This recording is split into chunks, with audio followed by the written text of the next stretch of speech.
Gidan rahoto.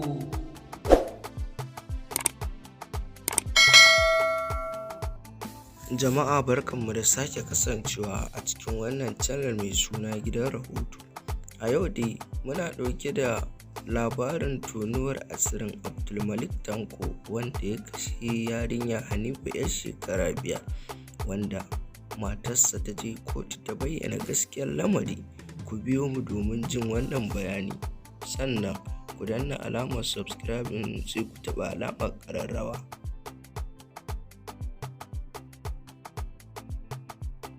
Matar Abdulmalik Tanko mai suna Jamila Muhammad Sani ta tsaya ranar Alhamis a gaban mai shari'a a kotu mai suna Usman na Abba.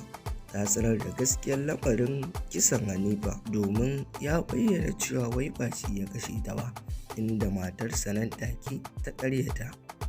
Domin jin bayanin da ta yi, ku biyo mu a wannan channel tamu mai suna Gidan Rahoto. Za mu ɗan je hutun rabin lokaci.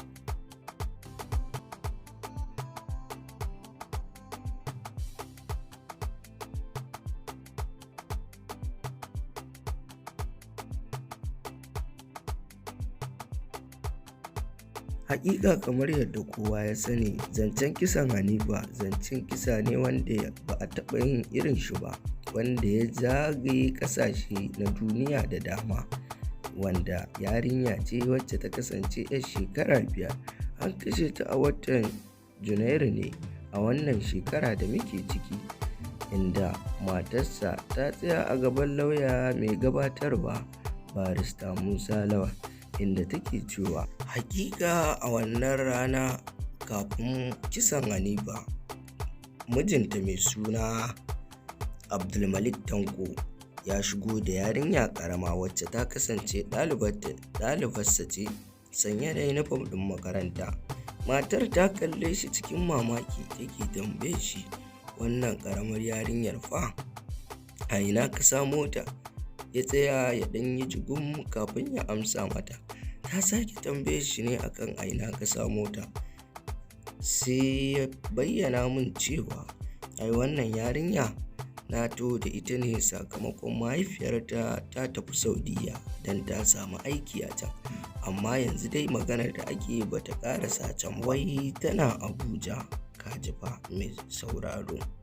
To mata aka dai ta karbi yarinya ba tare da ta gama yarda da abin da mijinta Abdulmalik ya faɗa ba. Ta zaunar da yarinya, ta mata wanka, ta bata abinci. Har zuwa yamma shiru take ƙara tambaye shi cewa shin wai mahaifiyar yarinyar nan yaushe za ta dawo gari ne? Haka dai ya ci gaba da basarwa da mata shiru. A lokacin da ta matsa mai da tambayoyi ne ya ɗauki wannan yarinya a gida. Allah sarki, kaji fa tafiyar ajalin kenan.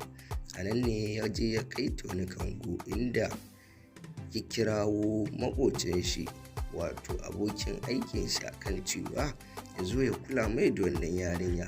Ƙarshe ni ban sake jin komai ba, sai ji nai an ce wai an kashe Hanifa, an matsince ta cikin buhu, kuma hakika wannan buhu nawa ne wanda na zuba tsofaffin tukwane na domin na shaida wannan buhu. Don haka kotu ki yanke wa wannan bawan Allah hukunci daidai da abin da ya yi. To fa mai sauraro, wannan kenan. Ku ci gaba da kasancewa da mu a cikin wannan channel tamu mai suna Gidan Rahoto, gidan labaran gaskiya.